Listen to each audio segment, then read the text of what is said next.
Hey everyone, Monty G here, and this is the Money in the Bank results video. Yes, Money in the Bank came on last night, and it was actually a pretty good show despite the bad build-up to some of the matches. We had some pretty good, decent matches.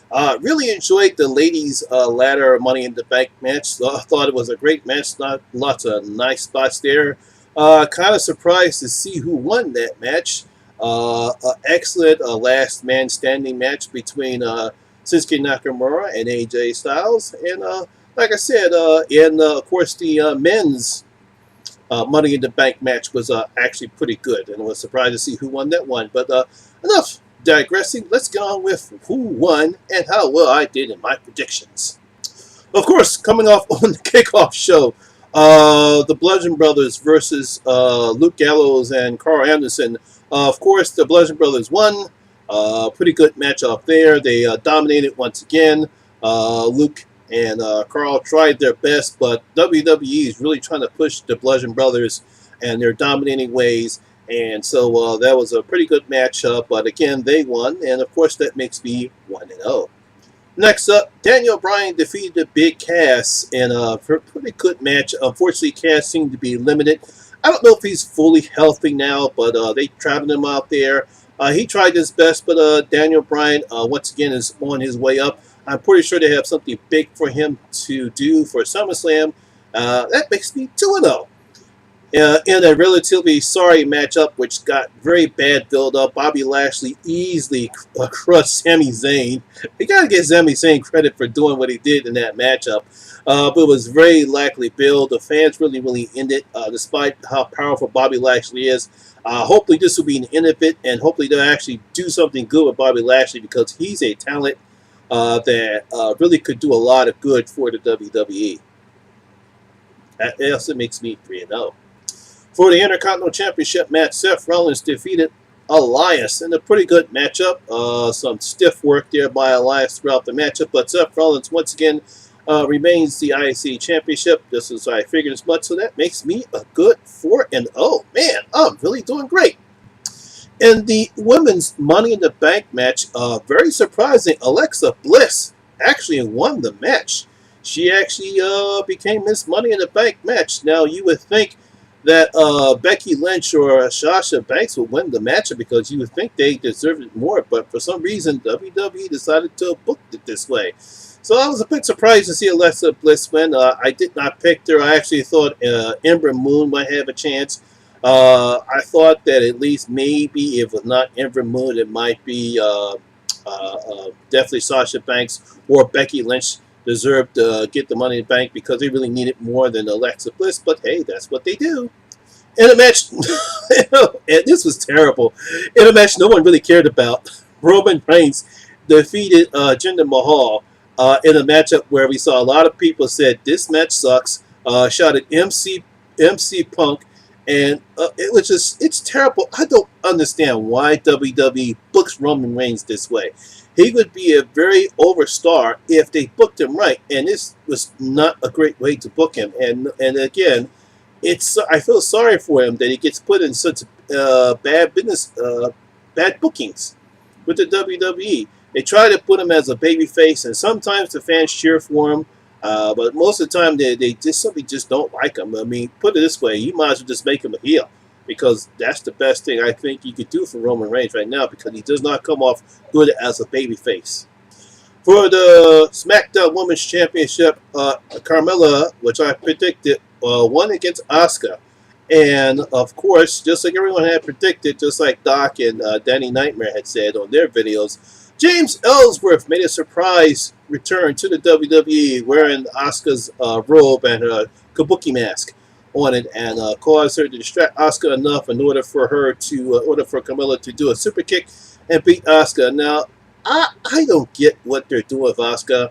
I mean, she had this huge undefeated streak when she was at NXT. She came into the WWE on a hot roll. I could understanding her wanting to lose to Charlotte, which they had a great matchup in WrestleMania, but I don't understand how they're booking her now.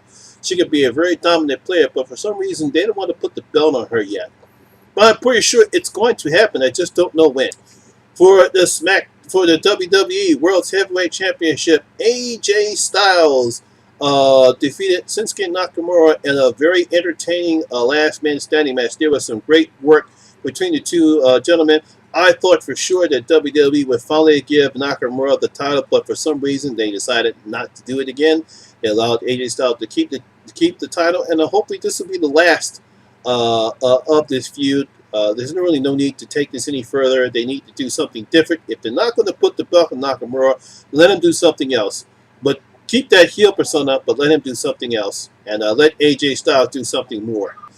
And perhaps it was the actual steal of the show. Ronda Rousey actually defeated Nia Jax by disqualification, which I'll explain what happened in a minute.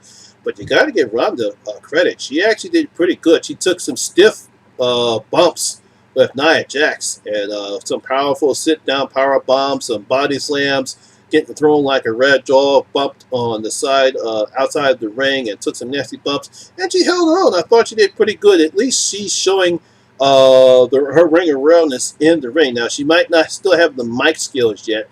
I'm pretty sure that'll come with time, but she definitely held her on. Now, of course, this match was interrupted by Alexa Bliss, who came in when Ronda Rousey was about to put the armbar on Nia Jax and probably win her first championship.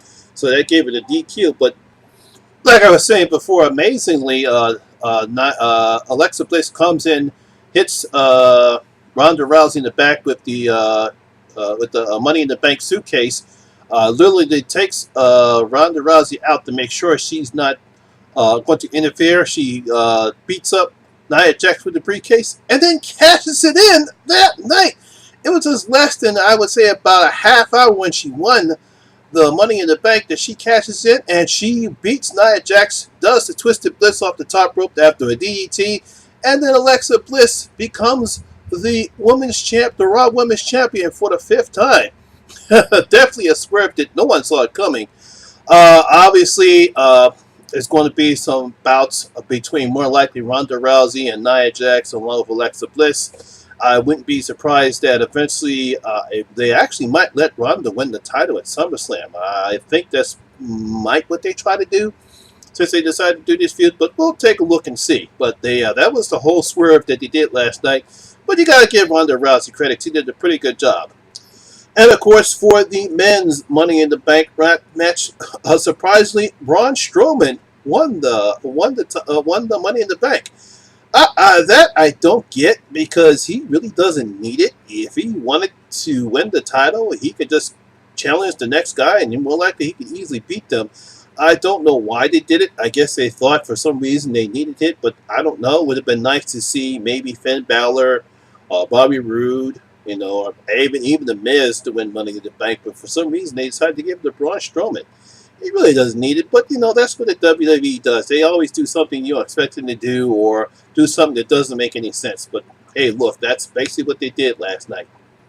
So, like I said, pretty good card. I actually enjoyed the show. I liked the matches. Like I said, Ronda Rousey did an excellent job last night. I liked both Money in the Bank matches. I liked some of the spots the men did. Kofi Kingston, like I said, was in the matchup, and of course he does what he normally does. Lots of good bouts in the match. Again, I feel sorry for Roman Reigns and Jinder Mahal. I mean, they tried to do their best in the match, but no one likes them. And it's sad when you are wrestling in hot lights for over 20 minutes and no one's cheering you. I mean, that's you got to give those guys credit for doing what they do. But I don't know what WWE is going to do with Roman. And maybe then again, we don't know what's going to happen. But that's it for Money in the Bank. That's the results. That's what happened. I think the next one is going to be Extreme Rules, which is going to be in 4 weeks, so we'll get ready for that. Well, that's my video for today, guys. And if you enjoyed it, please give it a thumbs up. It does help the channel out. And as always, this is your first time here, please hit that subscribe button and definitely ring that notification bell. That way you can come and enjoy the horror experience with me, the Horror Miser Monty G. And as always, all my social media links will be down in the description box below as well. Once again, my name is Lamont Smith, better known as the Horror Miser Monty G. And always remember, horror rules. Ha ha ha.